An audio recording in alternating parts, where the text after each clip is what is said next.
Hello there. I believe you can hear me. Can somebody thumbs up if they can hear me? Do you have a thumbs up? Hello? Yes. Thank you, John. And it's time to start. Hello, everybody. Let me just minimize this one. Well, we're back. We're back with our webinars on Kompass BMS. The last one was probably 6 months ago. We all have them recorded either way on our YouTube channel. But I'm really glad to be back, and I'm really glad to see many of you actually joining into this webinar. This is, we will be talking today about job role sessions. We've seen some job role sessions before. We've talked about managers and finance, and now we're talking about the proposal writers, the estimators. Really, this is where it all begins when it comes to Kompass. This is where we are setting our proposals, and that will drive the way that our operations will work, and that will show how we're going to invoice as well. So everything is going to be defined right now with our proposals and our proposal items, etc.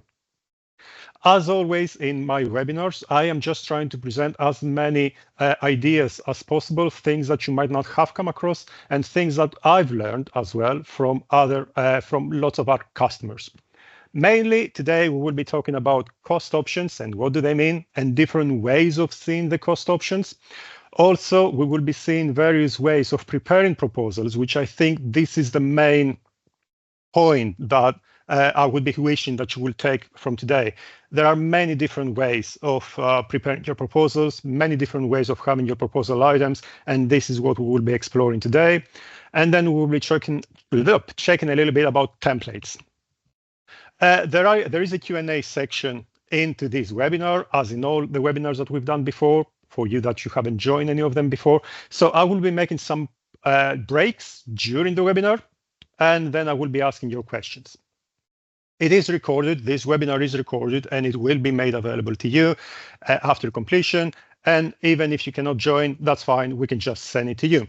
I'm Spiros Kalikakis, I forgot about it. I'm Customer Success Manager of Kompass BMS, helping all our new clients onboarding within Kompass and our current customers understand and getting more value out of it.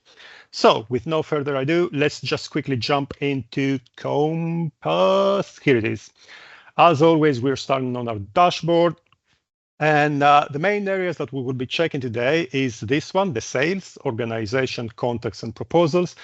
I'm not going to spend too much time on how to create organization and contacts. It's quite intuitive and it's really easy to create them because we don't have much time. We have too much things to cover. So I will just jump straight into the proposals and see how it works, how it looks like in here. We have these five different filters. We have inquiries, everything that we have received from clients, and we haven't prepared the proposal yet. We have the open ones, which are the proposals that we have already submitted to the client, and we're just waiting to see whether we will win or lose them. And then we have all the proposals in here. As always, within Kompass, you can see all this information on a map as well. So if we have any people right now in the webinar that they are not using Kompass, they're not our customers, you do have the map, which will help you get in some more informative decisions.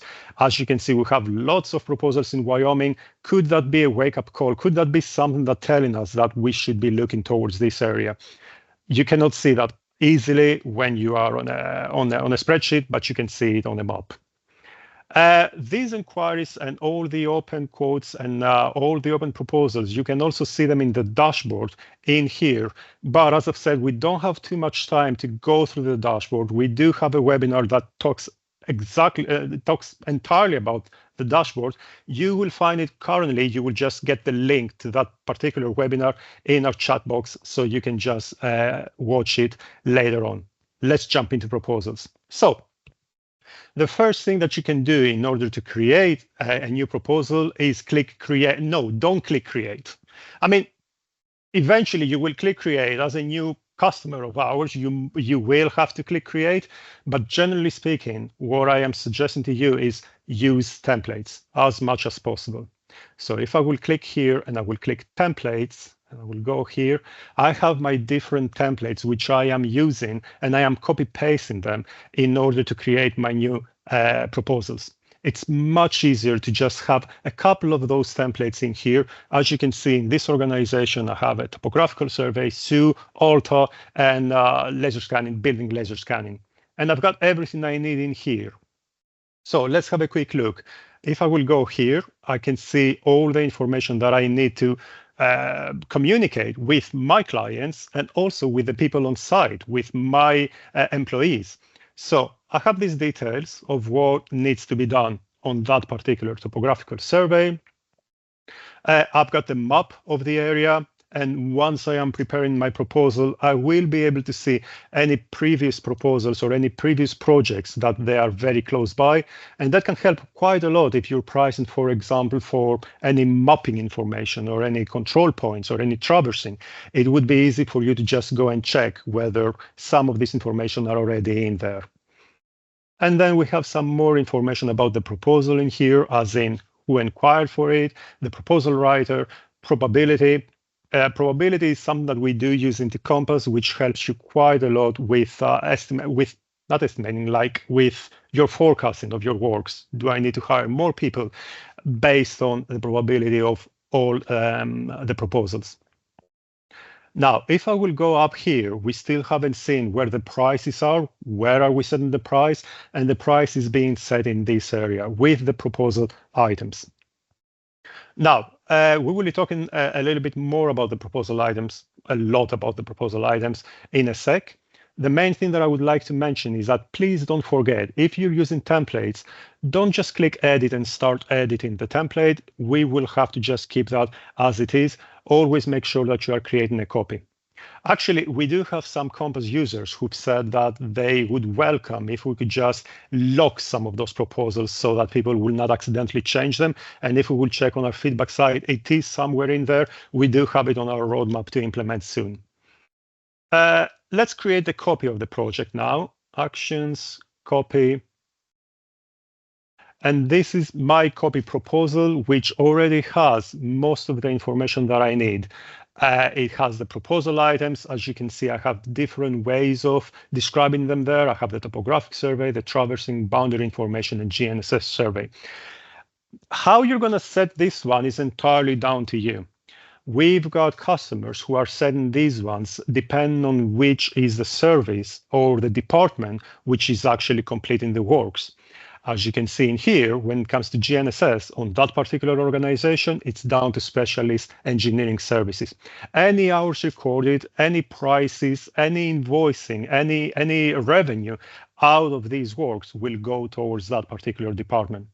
In other cases, you might have to split it in a way that is more understandable to your client, and we will see later on one of such projects.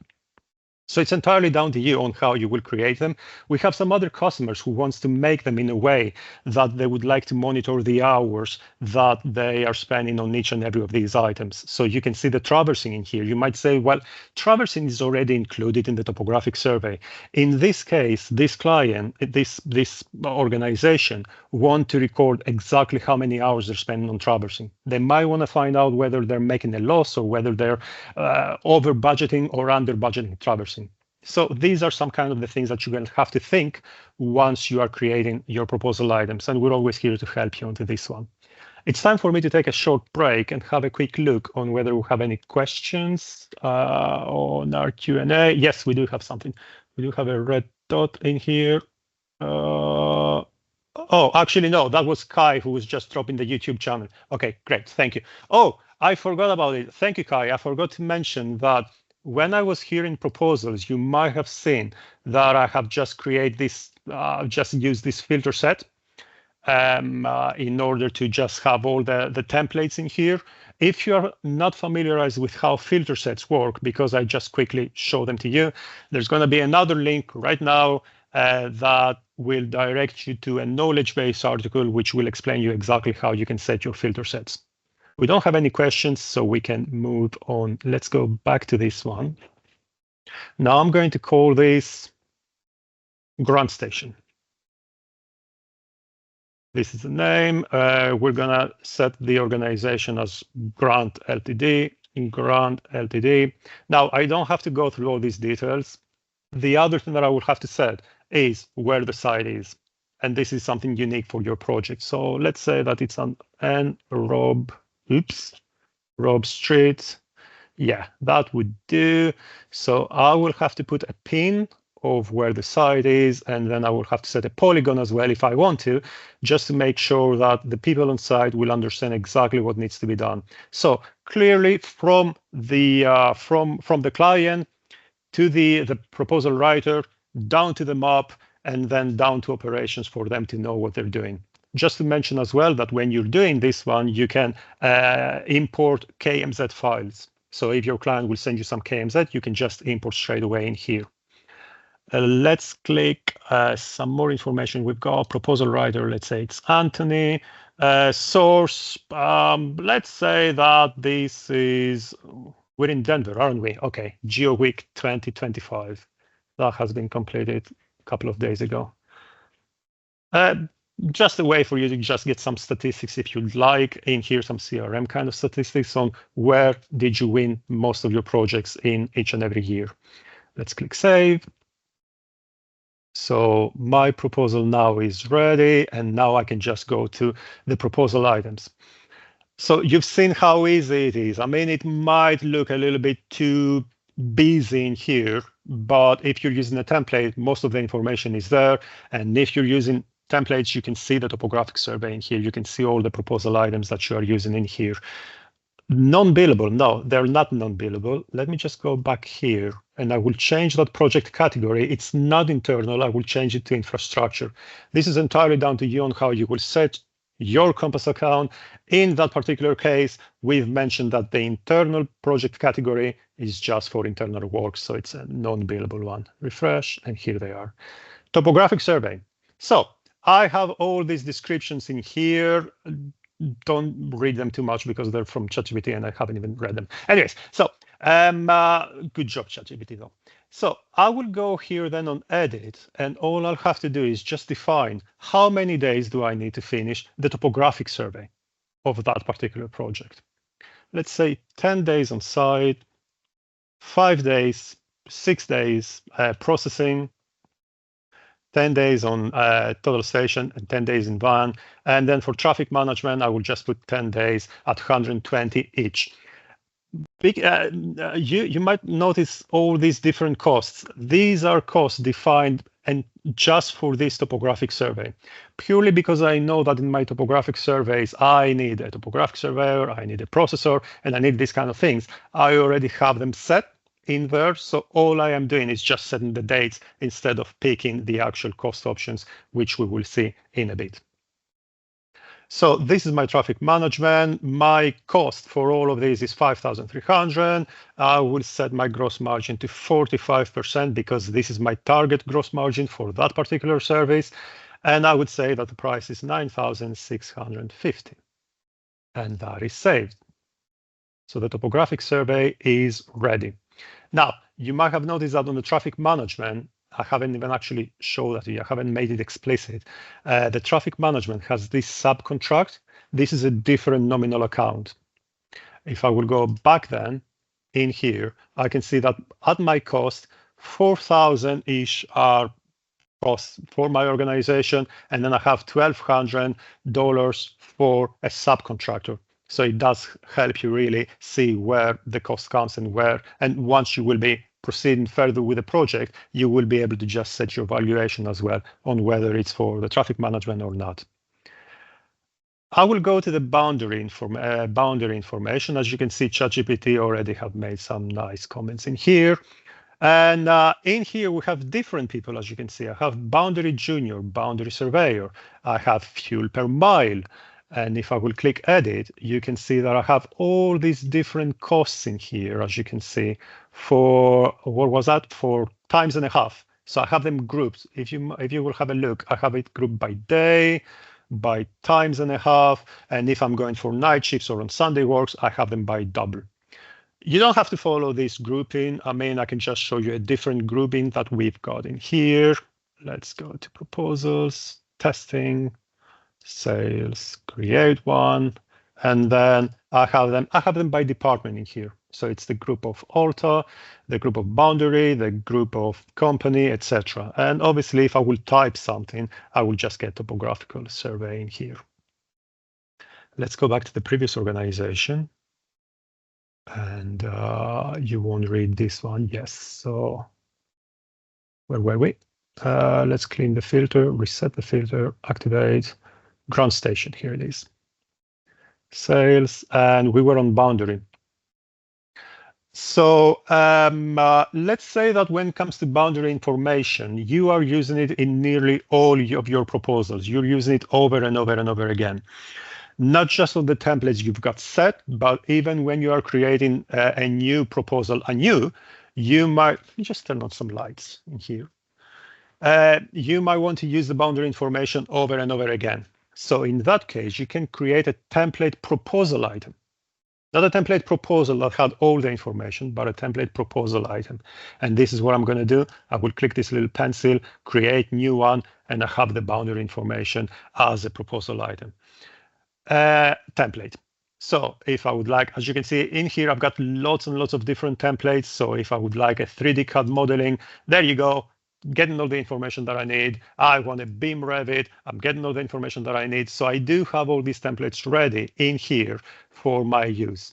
I'm going to just go back to boundary. And TopoQA, yes, the other thing that I want to mention is that we've seen some of these costs in here, the junior surveyors, the Alta, etc.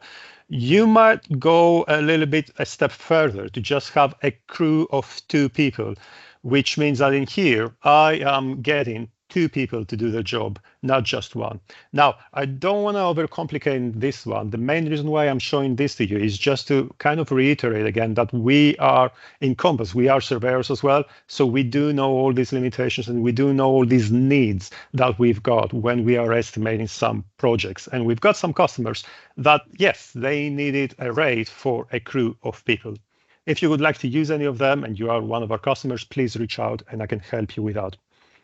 Okay, so we've done this one. And the last thing that I would like to show you on these cost options, let's click cancel onto this one, is I will go to, which is it, 62075.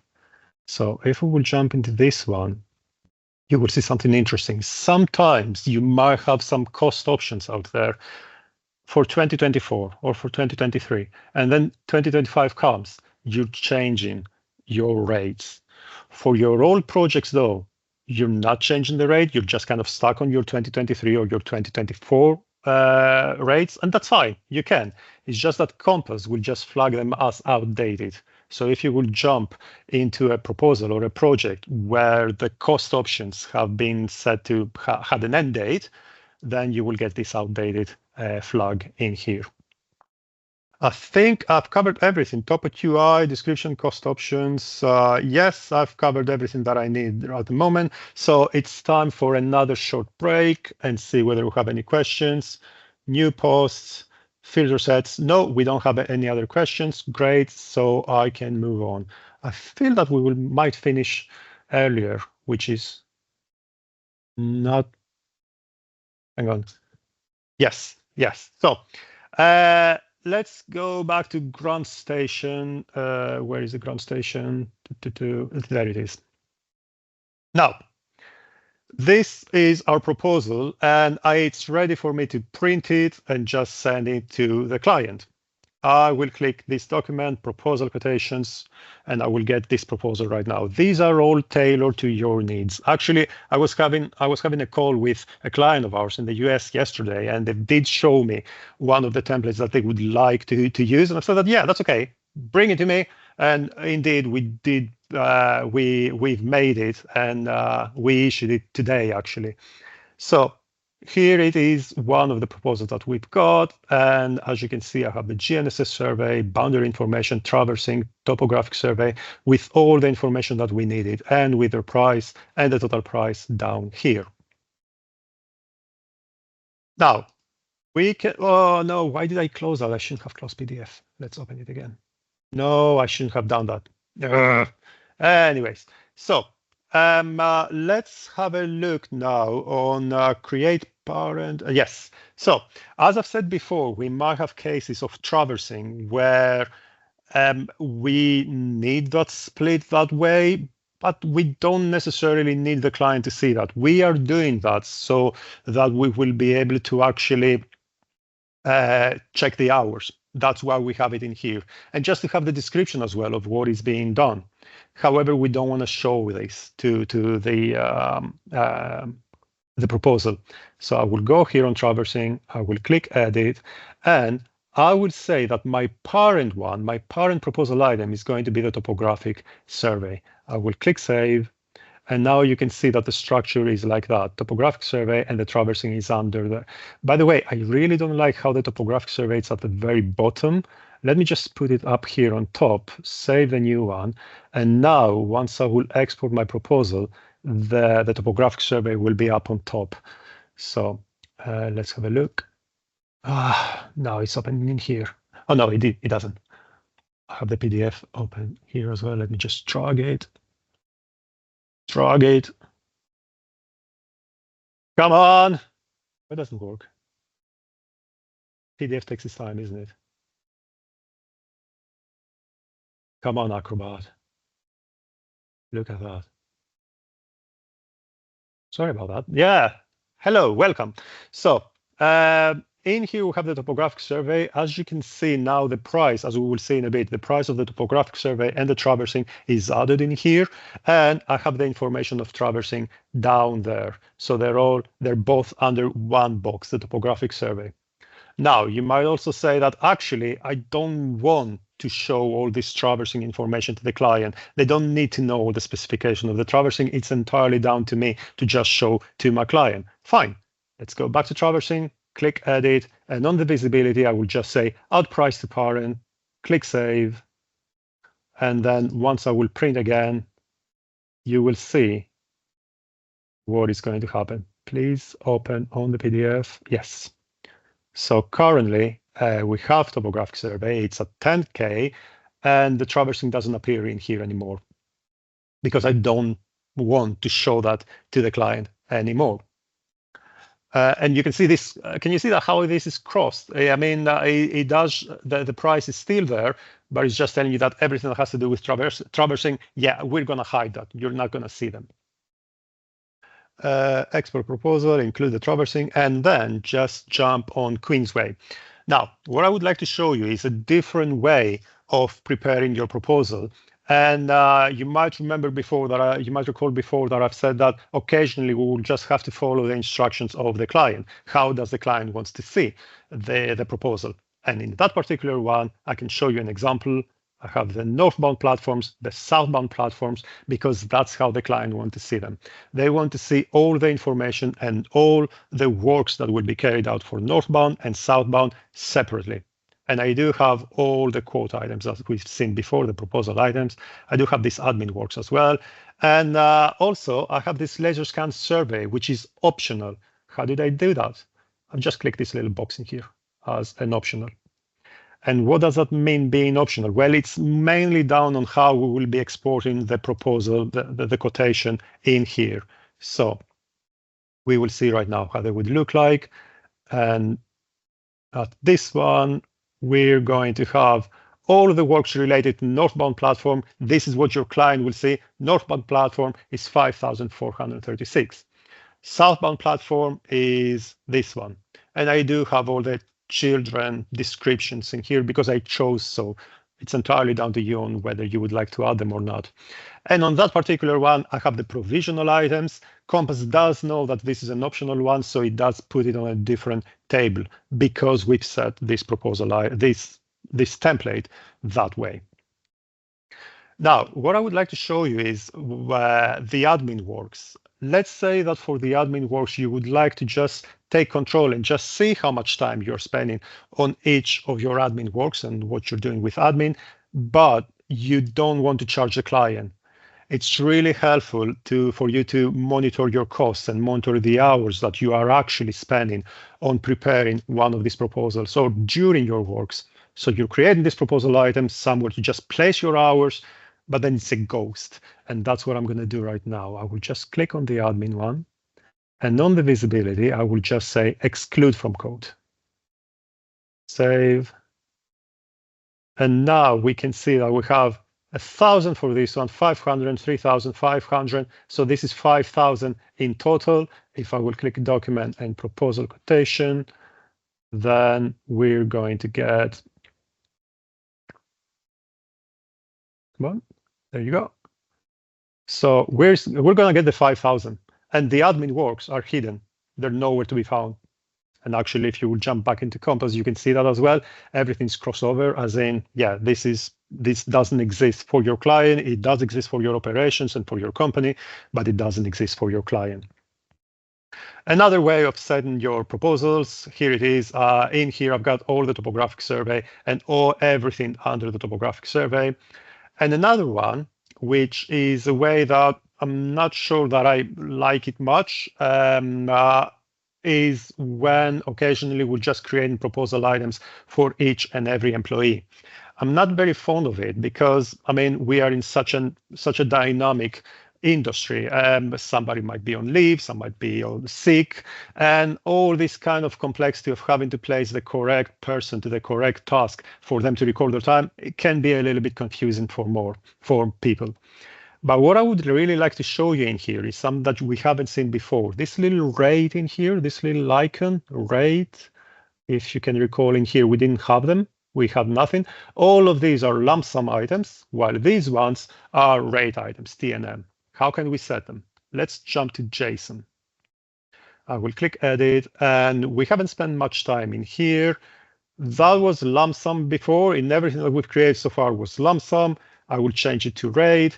And now what I'm saying is that my rate is 358 per hour, per day, per day. Okay, in here, oof, really cheap. So we have 358 per day for these works. I will click save. While on this one, on Carlos, in that particular case, the client got back to us and said that specifically for Carlos, you cannot get more than 10 hours, 10 days. You are not allowed to go more than 10, something like a not to exceed, like a not to exceed contract. Sorry about that. So what we're having here is 187 per rate, and then multiplying by 10 is 1875 for that particular one. And the way that it looks like in our template, and actually currently I'm going to use a different template. I will just click documents and let's try the sales proposal instead. And we can see how this would look like, all these different rates in the proposal that we will send to the client. PDF is not your day-to-day, isn't it? Yeah, okay, so we have a different template in here with our description. There it is, cost outline. So for Carlos, it's, as you can see, we're kind of making it quite clear for the client that we have 10 units. We don't know what these units are. There might be hours, days, or there might be bus stops surveyed, all the works needed to survey a bus stop or something like that. So that's 10 units times 187. That is the full price. And then we have for Jason and Lisa, this is the amount per unit. I think I've covered everything I needed, and I'm 2 minutes short, which means I can just quickly jump into here and check whether we have any questions. How can I do that? There it is. Okay, so I can't see any question, but I can recall that I've seen Bailey's hand being raised at some point. Bailey, who can just chat later on. Yes, Bailey, would you like to text? Would you like to ask something? You can. Do you have access on the QA section? Let me just quickly go in here. So, yeah, new post. There you go. We can mail. Great. Let's email each other. Okay, then. So that was it, actually. Yes, 1 minute short. So I hope that you've learned something nice today. And if you have any questions, you know where to find me. Just drop me a mail, and Bailey, yeah, we can just chat immediately after. If you're not following us on LinkedIn, please do. This is the QR code and the link, or you can check on YouTube channel for other webinars of ours. If you are one of our, if you're not a customer of Kompass yet, you can just definitely book a Kompass. Here is the link as well. So with that said, thank you very much for your time this evening, morning, afternoon, depending on which place of the world you are. And thank you very much and chat to you soon. Bye-bye.